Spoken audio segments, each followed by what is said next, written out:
దేవునికి మహిమ. లైవ్లో వచ్చి దుష్ట ప్రయోగం చేస్తే చేసినోడు అడ్రస్ లేకుండా పోయాడు. నన్ను నా తండ్రి ఇంకా నిలబెట్టి వాడుకుంటూనే ఉన్నాడు. నన్ను పాడు చేయాలని, పతనం చేయాలని, నా సాక్ష్యం భ్రష్టు పట్టించాలని లైవ్లు పెట్టి మాట్లాడారు దరిద్రులు, పిచ్చోళ్ళు. లైవ్లు పెట్టి షాలేమురాజు అలా, షాలేమురాజు ఇలా, అలా ఇలా ఇలా. ఏంది ప్రభు అంటే ఏం మాట్లాడద్దు, మొత్తం వెధవలు అవుతాను, ప్రశాంతంగా ఉండాను. వెధవన్నర వెధవలు అయిపోయారు ఇప్పుడు.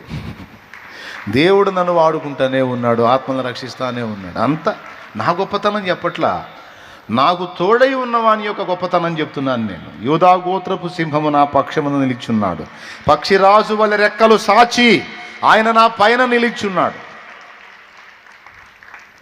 ఆయన సురక్షితమైన రెక్కల నీడలో నన్ను కప్పి ఉంచాడు, లేకపోతే నేను తప్పించుకున్నట్టు అసాధ్యము. పరాక్రమశాలి నాకు తోడై ఉన్నాడు. అందుకే వీరుడవై నీవు నాకుండగా నేనేల భయపడుదును, నాకింక దిగులేలను, నేనేల భయపడుదును, నాకింక దిగులేలను. సైన్యములకు అధిపతి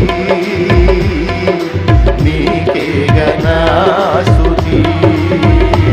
శభాష్. వడకు అధిపతి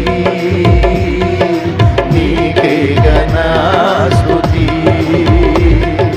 ప్రియమైన దేవా యేసయ్యా నీకే నా స్తోత్రము.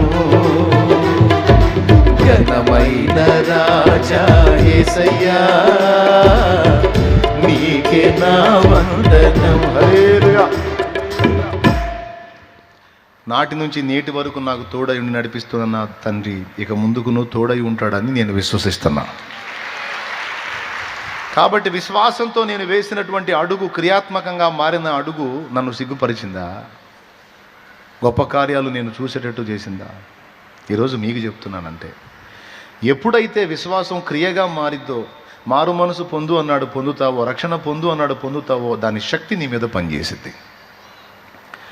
ఎప్పుడైతే ప్రార్థన చేయి, వాక్యం చదువు, ఆ సారం పొందు, పరిశుద్ధాత్మ అభిషేకమును వేడుకొని అభిషేకం పొందు, నీ ఆత్మీయ జీవితం క్షేమాభివృద్ధికరంగా ఉంటుంది అని చెప్పాడు. దాన్ని చేయటం ద్వారా ఆ విశ్వాసం శక్తిగా మారి